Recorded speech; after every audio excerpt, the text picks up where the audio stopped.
Welcome to the True Crime Lab, a show from Jay and Rude Boy about true crime. Join us as we cover topics like notable and unknown crimes, serial killers, cults, white-collar crimes, the occult, aliens, the Hamburglar, killer clowns from outer space, haters of Monty Python, the Irish. Jay, dude. With deep dives into stories, narratives, and thorough research, we hope you learn something new about even the most discussed cases. We never make fun of the victim or the victim's families, but we sure as heck make fun of the criminals. Because, well, they deserve it. We'll be covering topics each week, so you'll always have something fresh to listen to. We can be found on Apple Podcasts, Spotify, Spreaker, Stitcher, and everywhere else you get your stories. As we traverse this crime-laden world, don't forget to subscribe, rate, and review to let us know what you think about our show. So enter the True Crime Lab with true friends talking about true crime.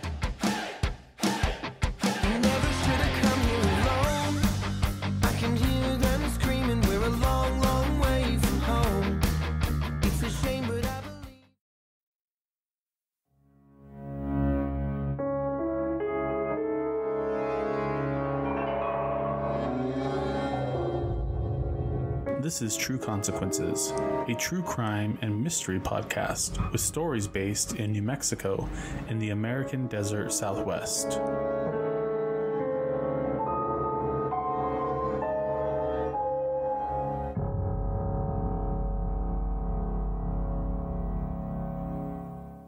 I'd like to give a huge shout out to my latest patron subscribers. Thank you so much, Kat and Christopher, for your support. It means the world to me. If you enjoy listening to this show, please rate, subscribe, and review on your favorite podcatcher. True Consequences is fully listener supported. To support this show, go to patreon.com/trueconsequences. To keep up with all my updates, you can follow me on Facebook and Instagram at True Consequences Pod, and on Twitter at TrueConsPod. The following episode discusses themes which may be difficult for some listeners. It deals with issues of religious abuse, child abuse, neglect, and child sexual abuse. Listener discretion is advised. If you or someone you know is a victim of sexual assault, please call the National Sexual Assault Hotline at 1-800-656-4673. To report child abuse or suspected child abuse, please call 1-855-333-SAFE or dial pound SAFE from a mobile device. That's pound SAFE from your mobile device. For as long as I can remember, I've always been interested in weird things. I liked books about unexplained phenomena, UFOs, ghosts, weird stuff. One of the topics that always interested me was the topic of cults. Growing up in the 80s and 90s, cults were all over the media. I remember hearing about Jim Jones, the Rajnesshees, and yes, even the Branch Davidians. I watched the raid on the Branch Davidian compound in Waco in horror and awe from the safety of my living room. What drives people to follow these charismatic leaders? Why do they follow them through some pretty insane ideas, including mass suicide and abuse? What makes people susceptible to this type of control? This episode will not answer those questions, unfortunately, but it will look at the role of certain cults in the beautiful state of New Mexico. Some of the things that I love the most about New Mexico make it ripe for this type of activity. New Mexico is the 5th largest state in terms of square miles, with a total area of 121,590 square miles. That's huge. New Mexico is also one of the lowest populated states in the US, with a population of about 2.1 million. Most of those people live in the Albuquerque metro area. The rest of the state is pretty sparsely populated. This leaves lots of open land where a sinister cult could set up their operation. The two cases that we cover in today's show are just an example of two cults that either have operated or are still operating in New Mexico. This is not meant to be an exhaustive look at all cults in our state, because that would be a very long episode. Today, I am joined again by my friend Lydia, and we are going to be discussing New Mexico-based cults.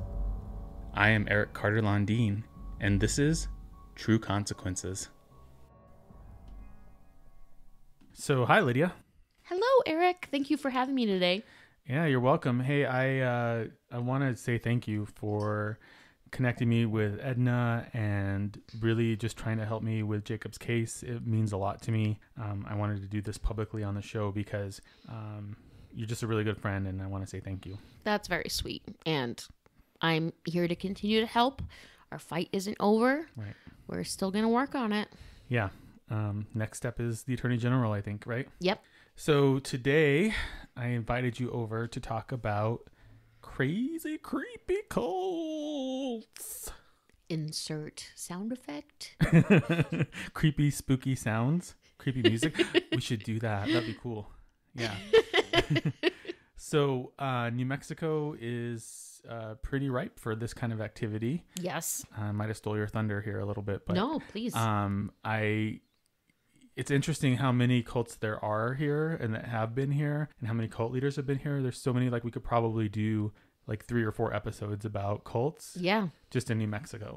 Yeah. I mean, definitely New Mexico is kind of prime territory if you think about it. Mm-hmm. We have a vast amount of open spaces, Yep. and there's not that many people that live here. So it's very easy to go under the radar here in New Mexico. Yeah. 5th largest state by land mass, but only 2 million people live here. 1 million live in Albuquerque in the metro. That's a lot of people that are spread out very far. And we're not marketing to cults. We just want people to understand. This is the new marketing campaign from the New Mexico Tourism Board. Cults, come on down. Set up shop here.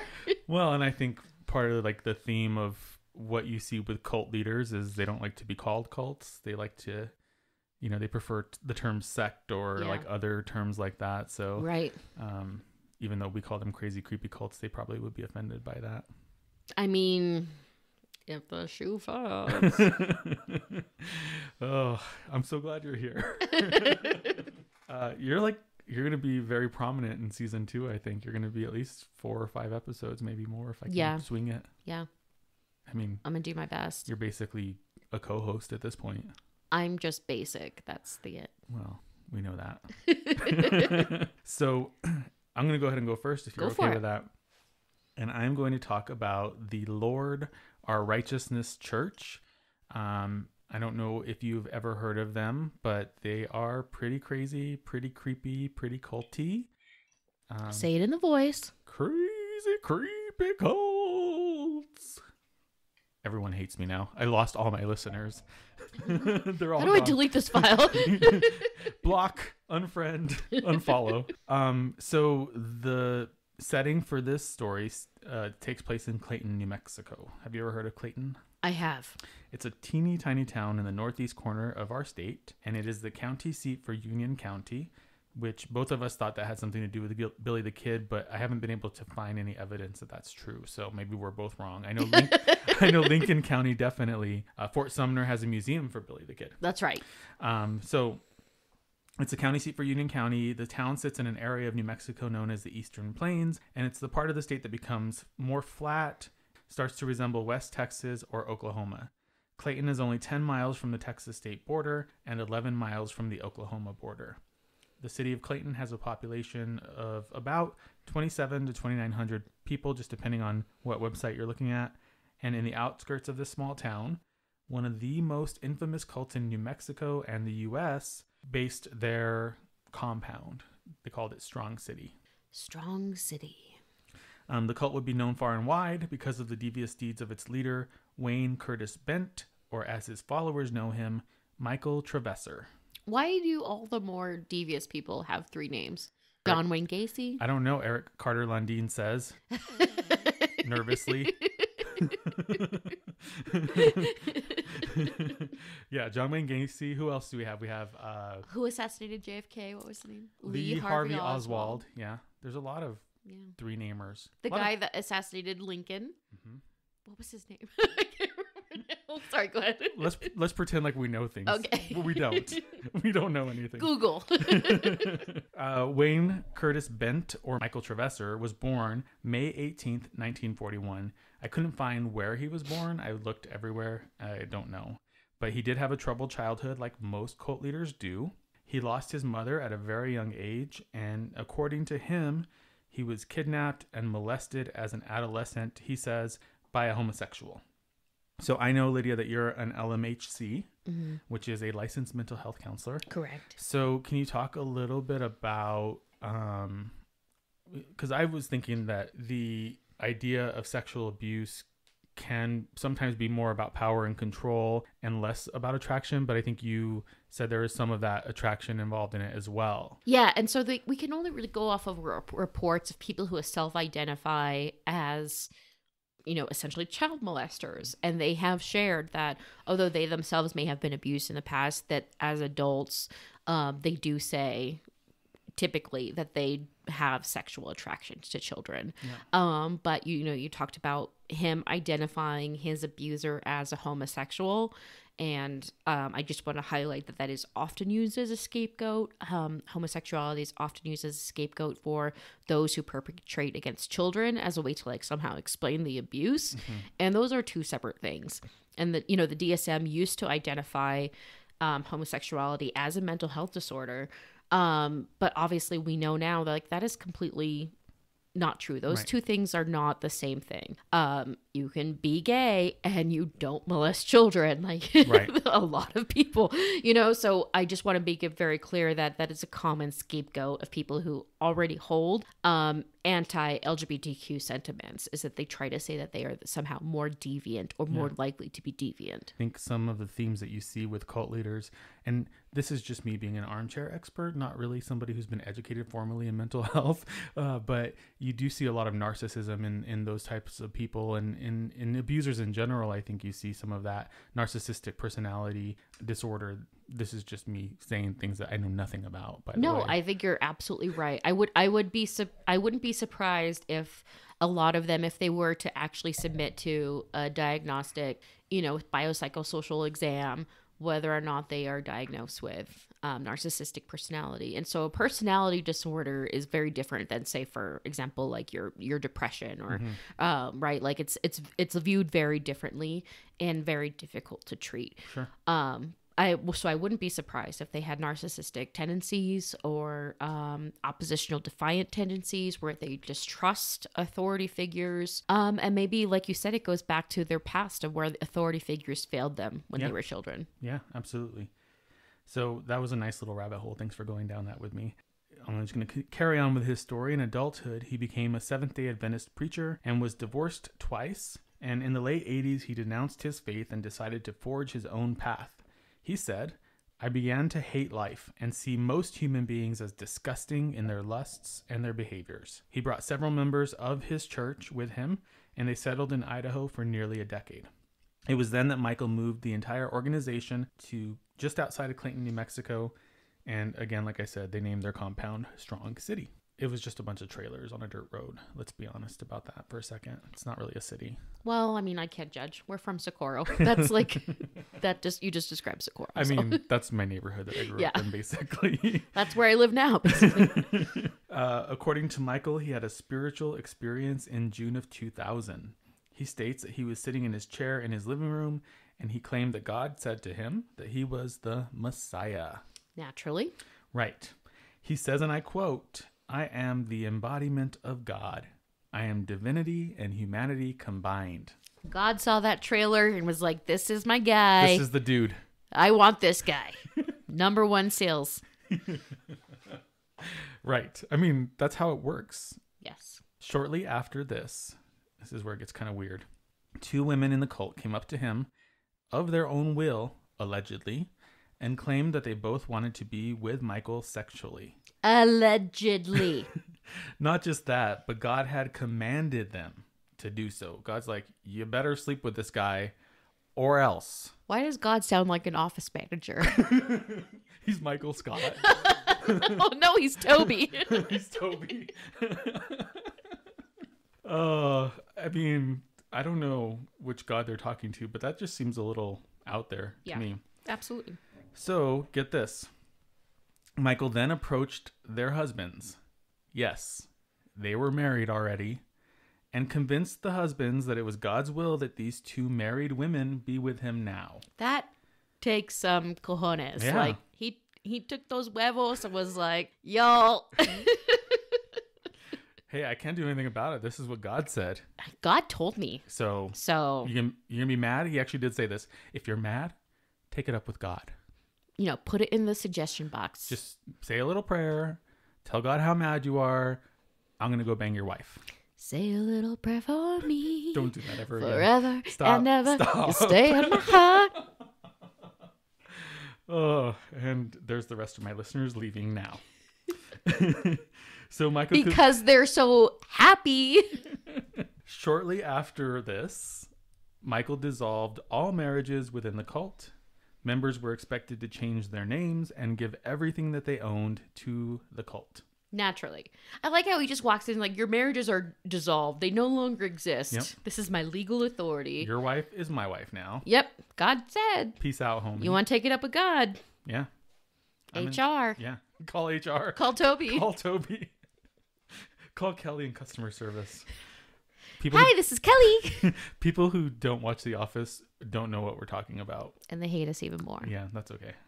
So children were not allowed to attend school, as Michael said it would be a bad influence on them.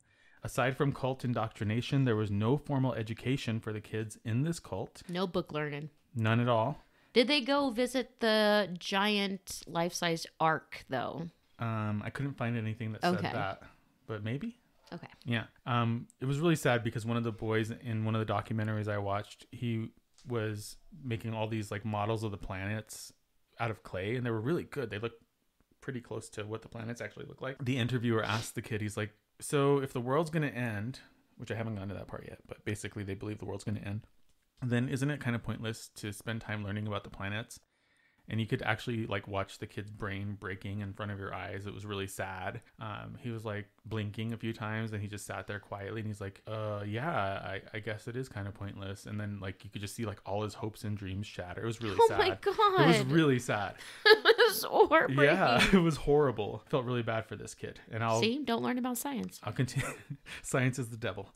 I'll continue to tell you how sad his story is. It's really a horrible story for that boy. So eventually Michael would take several wives from his followers, including the wife of his own son, Jeff. Right. And in one heartbreaking moment, you can see in the documentary I watched, which is going to be in the show notes, that Jeff seems completely heartbroken as Michael's describing to the interviewer about consummating with his wife several times. Wow. And the worst part about this too is Jeff is still like Team Michael. This guy's God. I love him. It doesn't matter. I'm mad at God because he told my dad to sleep with my wife. Mm-hmm. But like, I still love my dad and I still support him and I'm still like Team Michael. Yeah, I think that that brings up a good point where we automatically assume that it's only women of a sect or something of a cult who have been identified as potentially being the victims of this abuse. But clearly you're pointing out how the men too have become brainwashed and they themselves are exhibiting that survivor mentality of I'm angry, but I don't know if I can be angry at the person who's actually abusing me. So I'm going to point it towards God. Right. Yeah. That's so sad. And one of the things that was really creepy about this documentary was one of the girls in the story talks about how people think she's brainwashed. And she like makes this joke. She starts laughing. She's like, yeah, I guess I am brainwashed. Michael washed my brain of all my impure thoughts. Did she have like cackling, hysterical, crazy laughter? No, but she had like crazy eyes and a super crazy grin. Yeah. Okay. Yeah. They all had that kind of... He washed my brain. I mean, that is like, like a literal interpretation of something where she's trying to minimize. That's very sad. It is sad. Okay, so several people left the cult at this time. And some parents even left without their children. The children were left in the care of Michael and the cult. And this would eventually prove to be problematic for Michael, as well as the Lord Our Righteousness Church. Does anybody give any highlight about like why they had to leave the children? Was it kind of like it's just easier to get out? We're going to try to get for help, or? So from what I read and what I saw, it seemed like the kids did not want to leave. Oh. They were all, basically saying we're going to stay, and the parents wanted to leave, so they decided to leave them there so they could get out. I can't imagine making that decision. So according to the cult, Michael had made a couple of prophecies One, they said that he saw and told of the attacks on 9/11 prior to them occurring. They also claimed that he predicted the end of the world to be on October 31st, 2007. So 13 years ago. This would now classify the cult officially as a doomsday cult. And as you can imagine, this escalated the crazy. He even said at one point, people who don't receive me will be lost and destroyed. People who accept my testimony will be saved. There's a scene in the documentary, the crew's filming while a mom shows up with the sheriff at the compound to pick up her daughter who refused to leave. Do they say how old she is? I think she was like 14 or 13. What? Yeah. So this is where it starts to get pretty intense. So apparently Michael had given a sermon about being, quote, naked with God. And so, all right, there is an actual scripture in the Bible that talks about being naked with God. And all of the interpretations that I've heard about growing up in the church and my dad being a pastor and all that is it's really about being vulnerable and about being honest with God. It's not really about a physical nakedness. But you can imagine How people can manipulate that, take it out of context interpret it into a different way. And for so their benefit. it starts with one teenage girl approaches Michael in his trailer and says, I've been thinking about your sermon and I want to lay naked, physically naked with you. Like she's describing it. She says, he sat there quietly for a moment and considered it. And then he said, okay. So she's like 15, takes off all her clothes, lays with him, skin to skin. From this, more and more of the girls start to do this with him. Hey. According to Michael, he just held them. He didn't do anything sexual with them. But in one interview, he talks about treating the girls with the same respect as an MD. He says, quote, people are naked with their MD all the time. And their MD even sticks their fingers into women's sexual parts.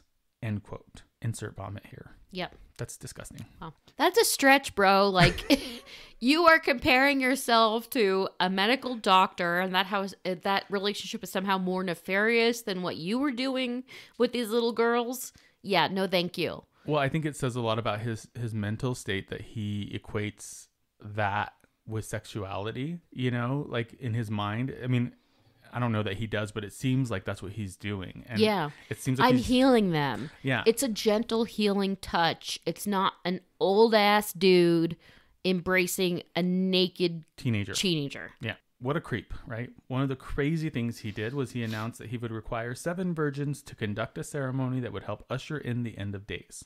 Why are virgins always necessary for like these events? I don't know. Like, you get virgins in heaven. You need virgins to bring about the end of the world. You throw a virgin in a volcano. Yeah. I think that God really likes virgins, maybe? I don't know. I mean, has anybody asked him? No. Let's talk to Toby. Get Toby on the phone right now, you guys. Okay. So after this, the rest of the underage girls proceeded to lie naked with him, including the girl who was picked up by her parents and the sheriff. So she had done this before they picked her up, which is why they picked her up. One girl even asked Michael to be naked with her, and several of the girls claimed that they felt that God wanted them to have sex with Michael. And I really think, I'm sorry to interject, No, Eric. no. I really think it's important that even though, you know, the way it's reported is that it's the girls kind of initiating this contact, I really want listeners to keep in mind that they have been brainwashed, they have been manipulated. These are not ideas that they just came up with out of the blue. This is after being years exposed to this guy. Yeah. Years of grooming, really, Right. is what it is. One girl claimed that she would kill herself if he didn't have sex with her. Again, to your point, I'm going to stop and say something here that I want everybody to know because it's something that drives me nuts. Minors cannot have sex with adults. It is not sex. It is abusive. It is rape. It's molestation. It's all of those things, but is never consensual sex between two people because a minor can never give consent for that type of behavior with an adult. It's not possible. Yeah. And so again, put this in context. Like, these are 13, 14-year-old girls who are saying that they need to do this with this 60-year-old man or a man in his 60s. Again, like Eric said, they're not giving consent. This isn't a real consensual relationship. This is abuse. This is rape. For sure. And it's horrifying and disgusting. So even though the girls were pleading with Michael, according to him, he said that he did not because he felt God was testing him and that he was not instructed by God to abuse the girls. Although I don't know that I believe him. I mean, it's really interesting that his defense is they were begging for it, and I'm the one that was like, no, this isn't cool. Like, God hasn't told me yet to do that, but let's just wait to see what he says. But totally lay naked with me, because that's fine. Yeah. Right, like he tried to find the best case scenario to highlight rather than what potentially could have actually happened. Right.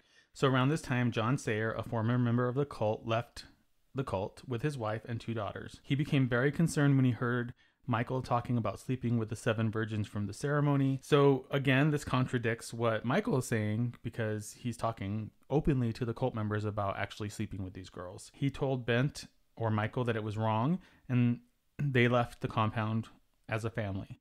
Another strange thing that happened in the documentary I watched was the boy I talked about earlier. He was the only boy, the lone boy living in Strong City. His parents had left without him, and he was living alone in a hut. So it seemed like the girls were all involved in the community, and they were all like walking around together with everybody, with the adults and everything. But this boy was kind of isolated off by himself, off to the side. It was really weird. Yeah, I mean, I think about like the FDLS movements, those branches off of like the Mormon sects and stuff, where the teenage boys are isolated from the teenage girls. Almost from what I've read is that because the leaders believe those teenage boys are a threat to their potential budding relationships with their soon-to-be wives. So I'm wondering if that was like the same dynamic. Again, this is just hypothetical. I don't know. It could be. I mean, it was very striking to me that he was just left alone by himself. Right. Like he was the same age as my son. Right. Just go figure it out, dude. Peace out. Okay, so it was almost like the boys were not wanted or needed in Strong City, and eventually his mom came for him and his sister, and Michael told them not to resist, as they would be reunited once again when the end of days came. He also encouraged the teens to have their mom sign over custody to their grandparents, who were still in the cult. The boy's sister went on a hunger strike at her mom's home and nearly starved herself to death in protest. Jeez. Which eventually resulted in the mom caving in and signing over custody. Oh my God. So just sending her right back to this disgusting guy. But I can't even imagine what I would do. And I don't want to blame her, because I don't know what kind of situation or what kind of pressure she was under, but it'd be really hard for me to do that. Yeah. I mean, she's like, well, you're either killing yourself, or I send you back to this perpetrator. Right. What do you do? I don't even know. I wouldn't have an answer. It says a lot to the girl's state of mind too, and her being completely brainwashed into this ideology that this is what she needs in her life. She'd rather die instead of being kept away from him. Yeah. Weird. So Michael was convinced again that after midnight on October 31st, 2007, there would be a huge change of body, as he described it. He said that his physical body would cease to exist and he would become a different body, and so would his followers. So he kind of changed it from the world's going to end to a more metaphysical kind of statement, which was strange. And you could really interpret that several ways, but it seemed like he was being purposely vague. So he never specifically said, this is what I'm going to turn into, or I'm going to turn into an angel or an alien. Be a butterfly. Right, a butterfly, yeah. I'm just going to look a little bit different. I might have highlights next time you see me. I might not have a beard next time. Yeah. You don't know. You don't know. It's up to God. I might wear different glasses. Yeah. Might be wearing a blue shirt instead and of a white if it's different, then I've proved the prophecy. Then you're right. Yep. That's kind of ingenious if you think about it. It's really smart, yeah. In a chilling scene, journalists are there on the night of the 31st, and they aren't allowed to be on the compound, but they're kind of on the road off to the side of it. And they watch all these cult members leave the compound, and they're all like screaming and chanting and laughing and hollering. And there's like trumpets blaring in the background. They're there until after midnight. And then it's like, oh, just kidding. Nothing happened. The world didn't end, you guys. You know, it's interesting that you bring up like kind of this delirium, this delirious behavior that they're exhibiting, which sometimes you'll see when people have been, like praying for 48 hours nonstop with no break, no water, no food, and you become delirious. So that's kind of what it sounds like. Yeah. And I mean, the world didn't end then, but... Wait, what? But it seems... Say what? But it seems like it is ending. right now. Well, now because So, you know, the end is nigh. he was only 13 years off. He really wasn't that far off. Round it up. Yeah. His math was a little bit, maybe he didn't carry the 3. Okay, yeah. I mean, he was using an abacus. Right. We all know how difficult an abacus can be. Maybe he was trying Common Core math and he didn't know how to do it. I don't know how to do it. Did you see that meme about, it was like this parent and a kid, and the kid's like, I don't get this, and the parent's like, I don't either. Unfortunately, you go to a really shitty school right now. And so did I. And that's like a stab at, you know, homeschooling during COVID-19. During COVID. Okay, so what did happen, even though the world did not end, was Michael was charged with child sexual abuse and arrested on May 6th of 2008. He went to trial and in November and was convicted in December of 1 count of criminal sexual contact with a minor, 2 counts of contributing to the delinquency of a minor. His defense tried to stand on the position that there was no sexual contact. In other words, they argued that he did not touch the girls on their private parts, even though he was nude and they were nude together. They even went so far as to kind of demonstrate that his hand was perpendicular between their breasts when he touched them and not betwixt and not actually on the breasts, which seems like a technicality to me. The bottom line is this creepy old man is naked with these little girls. Right. And it blows my mind there was only 1 count of inappropriate contact with a minor when the minors themselves are saying, I laid with him. I wanted him to hold me naked and he did. You know, again, it's not about their initiating. It's about what he did. Yep. Because he groomed them to do that. Well, and he was an authority figure. He Right. was God in their mind, right? Right. So how do you say no to God? And that's why it's just so alarming that the courts only found him guilty of 1 count. Yeah. When you have dozens of instances Yeah.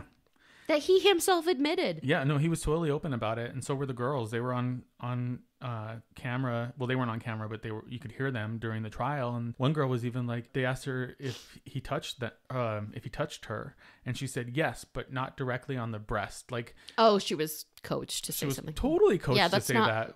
Lingo that you would necessarily hear, yeah. Yeah, like when you were 13, would you have ever talked like that? No, God. So he was. I spoke in corn lyrics from and Limp Bizkit lyrics Gross. at 13. I know. I did it all for the nookie. Oh, that's not appropriate to talk about right now. He was sentenced to 18 years in prison, which was the maximum sentence for the charges at the time. And as a result of his sentencing and subsequent arrest, he went into a hunger strike as a means to kill himself. Oh, no. Don't do it. Don't stop. Stop. Just stop. Eat Quit it. something. Here, have a sandwich. Oh, don't do this to us. Don't kill yourself. He said he would not allow himself to be fed by the hand of the beast. Burn. Get burnt. I can't help but think of Alyssa Edwards' Beast. This only strengthened the resolve of his son and other cult members, comparing Michael's ordeal to the ordeals and persecution of Jesus Christ. Keep in mind, this is the son that he had sex with the Yes. wife of. Yes. Okay. Yeah. And they also felt that Michael was betrayed by a disciple just like Jesus and falsely accused of a crime he did not commit. So he was over 60, so. Yeah. In 2011, the New Mexico Court of Appeals overturned the convictions against Michael, citing the fact that the grand jury was not legally assembled in the original case. And we don't know what that means. I don't know So what if that any means. attorneys listening want to chime in on what that is, it sounds like a really small technicality to the layperson. Let's call Edna. Right. Let's go. If you're hurt, call Edna. But if you want to weigh in on what that actually means, maybe it is something that's completely serious, especially in somebody's due process rights. Okay, we give them that. But if it is a minute detail or minute error, it's very frustrating for the layperson to hear that this guy's conviction is overturned by this small little piece. Technicality. Yeah. Yeah. So luckily, the state appealed the ruling to the New Mexico Supreme Court, and in 2012, the New Mexico Court of Appeals ruling was overturned, and Michael was ordered to complete 4 more years of his sentence. He was released in 2016 on parole, partially due to the fact that he had been diagnosed with cancer, which was threatening to take his hearing. That's all. Yeah. So he only got he only served like 8.5 years of his sentence. Oh, and I'm guessing the hunger strike, it didn't work out very well. Didn't help him, yeah. He ended up eating something. Yeah, well, they actually, I didn't include this, but the court compelled him to, like, he was court ordered to eat. And he was, I think, basically force fed. And then he decided, oh, it's God's will that I should eat again. Oh, how convenient. Oh, the sandwich is so good. Actually, God does want me to eat. Bring me more Dion's. He told me that he wants me to sleep with more of your wives and to eat jail food. Yep. Yeah. Actually, he didn't eat jail food. They let his followers bring in their own food for him. Shut up. I'm not kidding. No. Yeah. No. Yeah. So he's eating a Philly cheesesteak sandwich. I think they were like vegetarian. Oh. So he's probably eating tofu. I mean, I'm a recovering vegetarian, so.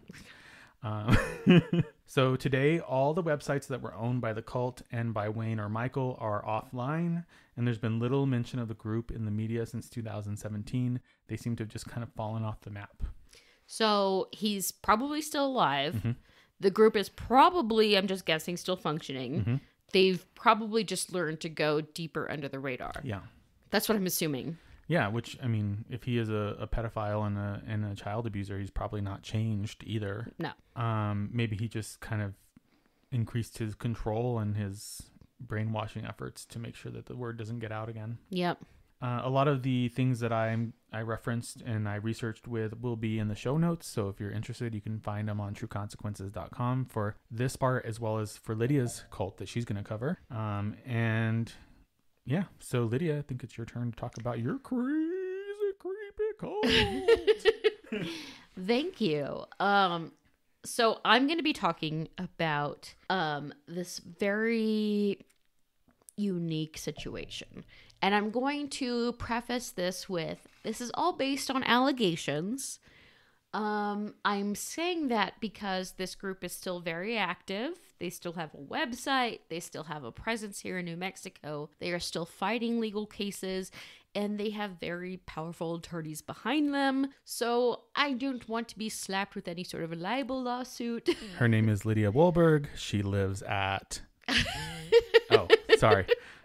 We'll do that later. Don't you set me up for that. So obviously Eric talked about how New Mexico is sort of like kind of prime territory. But if you think about like the US as a whole, like we've obviously had very prominent cults. I would identify as cults, or other people have identified as cults within the United States. So you have Heaven's Gate. They're known for their mass suicide and their black Nikes. Mm-hmm. Branch Davidians, yep. Kind of connected to a little bit of what Eric just talked about. Eric, how was that connection? Oh, because David Koresh was a Seventh-day Adventist, and so was Michael Trevesser. There you go. Boom, roasted. But like, I'm not going to say that Seventh-day Adventists are prime for generating cult leaders. There's just that connection, yeah, with David Koresh and his group. And mm-hmm. obviously we know the disastrous raid in Waco. Obviously the U.S. was home to Jim Jones, yep. The People's Temple. They actually started in Indiana, also known for our Vice President Pence. Mm-hmm. I'm not saying there's a connection. I'm just pointing that out. Leave your political bullshit outside, yes. Lydia. Okay. This is a political free zone. And obviously, the People's Temple and Jim Jones led to the massive suicide in Jonestown, Guyana. You also know that like an elected official was assassinated when they tried to go and interview people at Jonestown. Yeah, I heard that. Yes. That's totally, a crazy story. Totally crazy. But anyway, back to New Mexico. So obviously, we could be a good home base for cults. This isn't a recruiting ad. We're just pointing out the obvious. Lots of land, not many people, lots of people living off grid here. Yeah. It's a common thing. Well, I mean, what would the hashtag look like from the tourism board? Like, instead of NM True, be like NM Cult. Yeah. Cult as you are. Cult as you are. Go away. Okay. Oh wait, Nirvana's gonna sue us now. Her name is Lydia Wohlberg.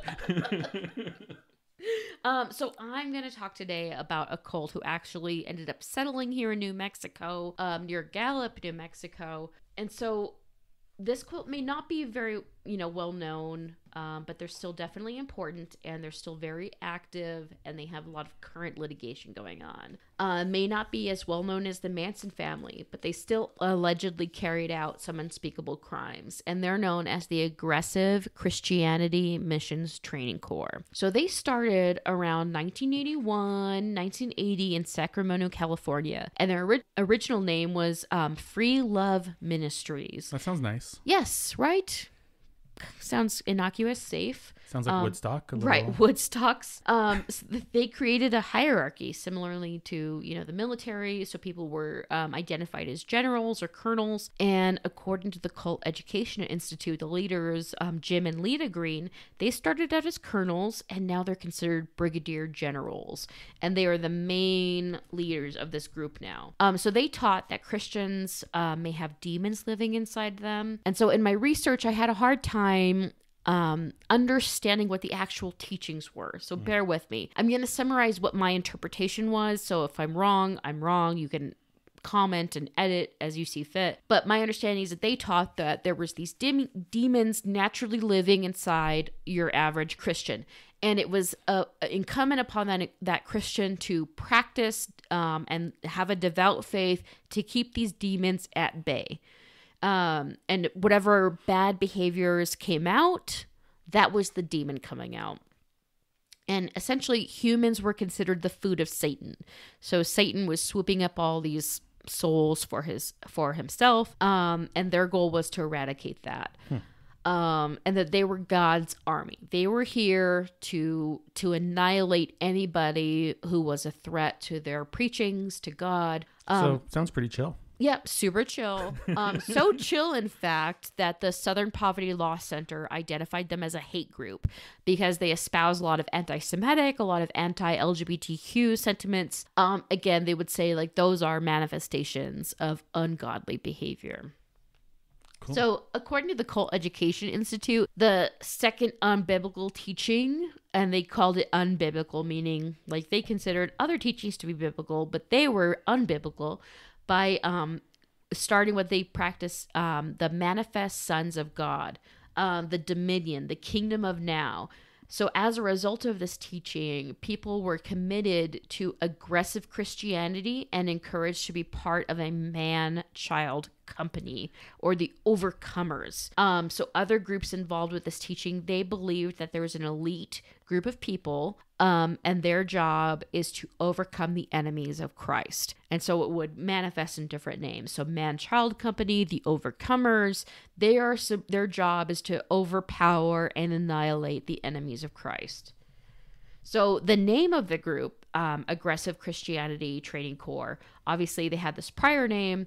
They led a mission throughout Africa, different countries in Africa, around the 1980s, and they started to make headlines as early as 1987 because one of their missions led to the malaria death of a follower. He was an American convert. He contracted malaria while building a religious outpost in Uganda, and he was buried there, basically. He was left to die there.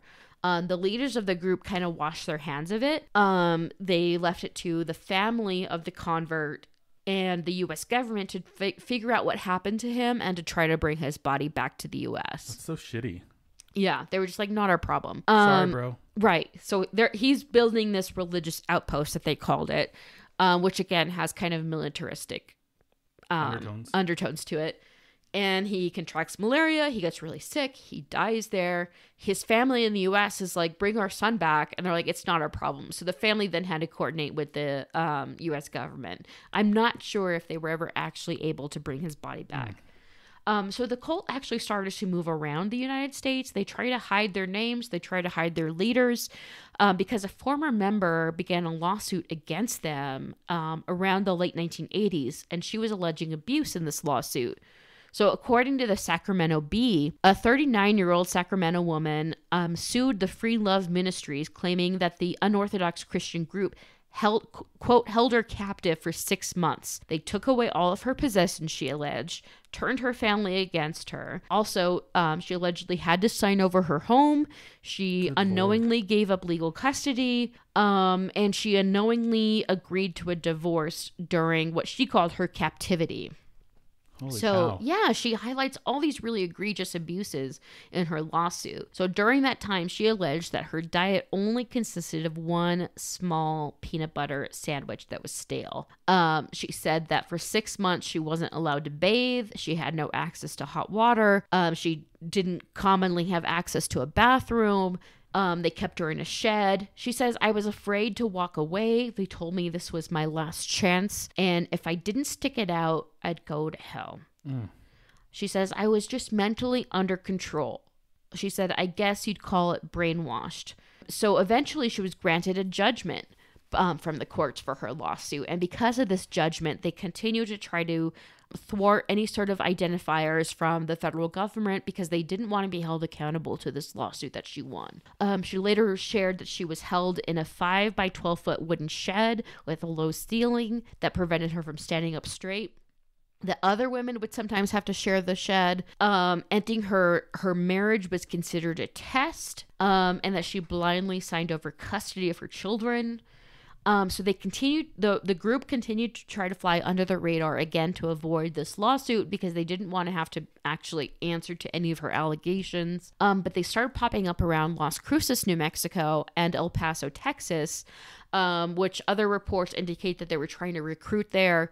But neighbors in those communities were definitely uncomfortable with their presence there, the way that they presented themselves. One gentleman in Las Cruces actually defined or described the leader of the cult as, quote, being a Manson type. He said when you looked into her eyes, he said she was not a safe person, allegedly. Well, and if you look at her pictures, she's really creepy looking. Her and her husband both are very creepy looking. Yes, the aesthetics are not pleasant. Well, and they're wearing like full on general regalia. Yeah, like a beret, white linen They've dresses. got stars Yeah, on their shoulder pads. and right.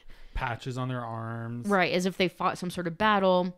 So one thing that I was talking to Eric about is, you talk about like current trending stuff during this COVID. A lot of people are staying home and watching Netflix, and I got sucked into the Tiger King. I haven't watched it yet. Oh, okay. Well, it's pretty good. But one of the women that they interviewed, she was an employee of a large cat zoo in Myrtle Beach, and she describes cult-like behavior. And it really struck me because I was thinking it's so easy for people from the outside to maybe say like, well, why would you endure that? Why would you put up with that? Yeah. Why don't you just walk away? And I think this woman really summed it up pretty perfectly in this documentary, Tiger King. So she was working at this large cat zoo in Myrtle Beach, and under the control and employment of this guy who identified himself as a doctor. He is a white guy, but he took on the name Bhagavan Antle, some sort of like mystical Indian name. And Bhagavan means Lord. Right. So, basically, to paraphrase what she said, sure, they tell you can leave at any time. You're not locked up. There aren't any chains keeping you there, but there's other invisible, countless ties that keep you there, and that's what makes it so hard to leave, right? Your finances are incorporated into this group. Your psychology is incorporated to this group. Your support group. Your identity. Right, like typical abuser identity, they tear you down and build you up into what they want. Yeah, and again, it goes to the blaming the victim, right? The idea of why don't you just leave? You're the one that's still there. Right. This is your fault. Right. Yeah. You asked for it. Right. So I really think that she summed that up really perfectly. So going back to the aggressive Christianity cults, so they're allegedly, well, their name is the aggressive Christianity. They don't go by the name cult, though, allegedly. So around the year 2000, CYFD here in New Mexico I'm going to cut in. It's called the Children, Youth, and Families Division, which is our office that handles child abuse cases. So it would be similar to a CPS in another state or whatever they call it in wherever you are. Perfect. Thank you. No. Sorry, not sorry. So around 2000, they attempted to remove children from this compound in Gallup because they received reports of sexual and physical abuse. So one thing that I thought was so surprising when I was looking at the research is that local law enforcement in that area, so local sheriffs, local state police, They thought that the report given to CYFD came from a woman who they considered to be not trustworthy. And this goes back to what I believe, what Eric believes is listen to survivors, listen to victims. Again, it's like a statistical anomaly for there to be a false report. It happens so rarely that it's almost unquantifiable in terms of statistics. Yeah, absolutely. So according to the Albuquerque Journal from February 2000, former police officer Darren White interviewed an unidentified woman who claimed in his reports that children in the sect had been sexually abused and were being intentionally burned. And so this interview was the basis of CYFD's investigation. But for local law enforcement, they thought the allegation was flimsy at best. So they said, quote, none of these allegations have been confirmed. State Police Captain Glenn Thomas of Gallup, referring to the woman's allegations, they're taking it from a witness who is shaky, he said. What does that mean? I don't know. I guess they're saying she's not trustworthy. Because, I mean, if you're talking about physically shaky, maybe she's having PTSD. I think they meant like personality-wise. Okay. I think that they later highlighted that they considered her a transient. They said that she had made several other reports. So this bullshit again. Right, that old card, yeah. So White said that he was, Darren White said he stood by his story, but he didn't want to comment on that news article that was being published at the time. The woman was identified by authorities as El Falen, who law enforcement officials said was a member of the group for a short time and was a transient. Police said Falen had made unfounded allegations in the past, and they said, quote, our department has had one or two cases involving her that turned out to be nothing, said Johnny Valdez, Cibola's county undersheriff. I think it's the department's opinion that the case should probably have been investigated further before the state attempted to remove the children, Valdez said. So it's really disappointing to see that these local officials are kind of creating this barrier. Yeah. Like this really serious allegation has come up and they're like, hey, pump the brakes. Let's just give them the benefit of the doubt, basically.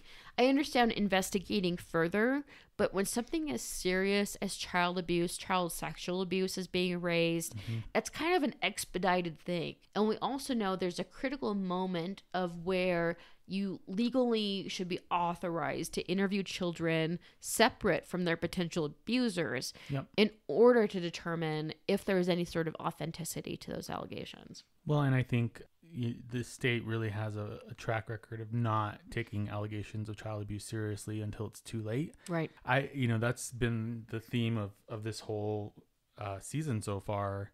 Really has been, the authorities not taking these allegations seriously. And I really hope that something will change soon, because if it looks like a crazy, creepy child abusing cult and it talks like a crazy, creepy child abusing cult and it walks like a crazy, creepy child abusing cult, it probably is. Word. Yep. So it's unclear what happened with this original 2000 child abuse investigation. I couldn't figure out what the outcome was. But the group pops up again on the radar around 2005 when the main leaders, the main generals of the group, Jim Green and his wife Deborah, apparently got into some sort of scuffle with two other members of the group. And it's alleged that Jim threatened to kill his wife Deborah and that he beat two other members with a cane. Wait, he threatened to kill his own wife? Yes. Yeah. So completely stable guy. Completely stable.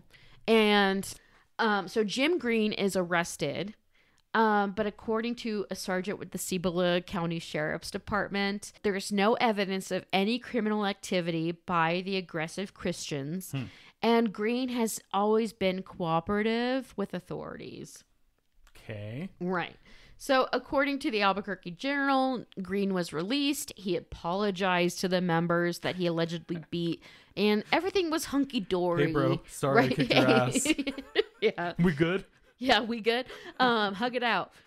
So apparently everything was hunky-dory. According to local law enforcement, the Albuquerque Journal again highlighted what I perceive as a blatant indifference by law enforcement.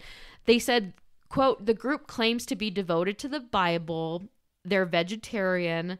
They model themselves off of the Salvation Army with an aggressive commitment to mission work, taking in troubled people who want to change their way of life. So basically a crazy, creepy cult. Right. Definition. And that's coming from the sheriff's department, Sergeant Harry Hall. Was he like a member of this cult? Not that I'm aware of. So Hall told the paper that in the 5 years of dealing with the Greens and the Christian group, the only problems they ever had were people attacking them, and people vandalizing their property. Y'all, they just love Jesus. Y'all, they just want to help. They want to make the world a better place, y'all. They want to abduct people who are vulnerable and take them in. They're changing lives and each and every day. Them, y'all. It's okay, y'all. Yeah, essentially. I mean, that's crazy. That's back in, again, 2005, 2006. So let's fast forward now to 2007. Oh, end of the world. Right. So again, the cult leaders, Deborah and her son-in-law, Peter, in 2017, they're indicted on child sex abuse charges, according to the New York Post. So members of the so this is again by the New York Post. They say members of the military-style Christian group in New Mexico were arrested on what authorities called horrific crimes against children. So Peter Green, the aggressive Christianity Missions Training Corps in Fence Lake, he was arrested in August of 2017 on 100 counts of criminal sexual penetration of a child. Deborah Green, his mother-in-law, and her husband, James Green, were the generals of the sect, and Deborah was charged as well. And again, just a reminder that for a long time, the Southern Poverty Law Center was identifying them as a hate group. Deborah Green and another member, Stacy Miller, were charged with child abuse, bribery of a witness, and not reporting a birth. So one thing to note about Stacy Miller, who's kind of this co-conspirator or other woman charged, is that previously her husband had filed a missing persons report. And he said he hadn't seen Stacy in years or their children. Authorities later discovered Stacy was alive and well, so were the majority of her children, except for one, her son Enoch, who had died at the compound at the age of 13 of the flu. They had just buried his body. They never reported to authorities. They never gave them access to medical care, all because, according to Stacy Miller, that any sort of intervention from health professionals would circumvent what God's plan was. It's the devil. Yeah. So when Enoch's body had been discovered, that was back in 2013, 2014. And it wasn't until 2017 that Deborah Green, the leader of the group, was arrested. Wow. So this teenage boy's body was uncovered on the compound, but nothing happened at that time between when his body was discovered and 2017. Lydia, people die from the flu all the time. Yep. More people die from the flu than anything else. I didn't know this, but apparently the flu is a big deal. It is. It is. Okay, I mean, that was really a joke, and I didn't mean it to be at his expense, because it's really sad that the way he was treated and the way his body was treated, that's horrible. So I don't want people to think that I take that lightly. I don't. No, I think that you're highlighting that people do take it lightly. Right. Yeah. Me? Sarcastic? What? So the sheriff's office started investigating the group, they say, in 2013, 2014, because Enoch apparently died of the flu. So he was buried on the sect property. No one reported his death. And when asked why she didn't get her son medical help, Miller said that she wanted to trust God. Investigators also said that a young girl was sexually assaulted, and they believe that this young girl was smuggled in from Uganda under the direction of the leader, Deborah. It's alleged that Deborah instructed, I believe, her daughter to smuggle in this young girl from Uganda. They allegedly forged documents for the baby, and that she was essentially kept as a slave for Deborah, the sect leader. Deborah allegedly whipped her. She allowed her son-in-law, Peter, to rape her until she was 9. The girl was then eventually removed from children by CYFD, and the girl actually was able to testify Wow. in court against her alleged abusers. Poor girl. It's horrible. Yeah, and the judge actually made a specific comment to her saying, you were strong, and they will never be able to take that away from you. You're going to go ahead and live out your life remaining strong. I just feel like this could have all been avoided if people would have Right. taken the original allegations seriously. Absolutely. I mean, think about how many years had passed. Yeah. The original report came in 2000. They're not indicted until 2017. Authorities know at minimum 18 children live there. And so that led to a kind of a cascade of other charges, a failure to report births. Sure. So again, children are being born in a sect. Nobody knows who they are. Were they born there? Were they born somewhere else? They just are not documenting anything. So that led to other charges. So finally, in September 2018, Deborah Green, the sect leader, was sentenced to 72 years. Wow. However, she and her husband have filed an appeal.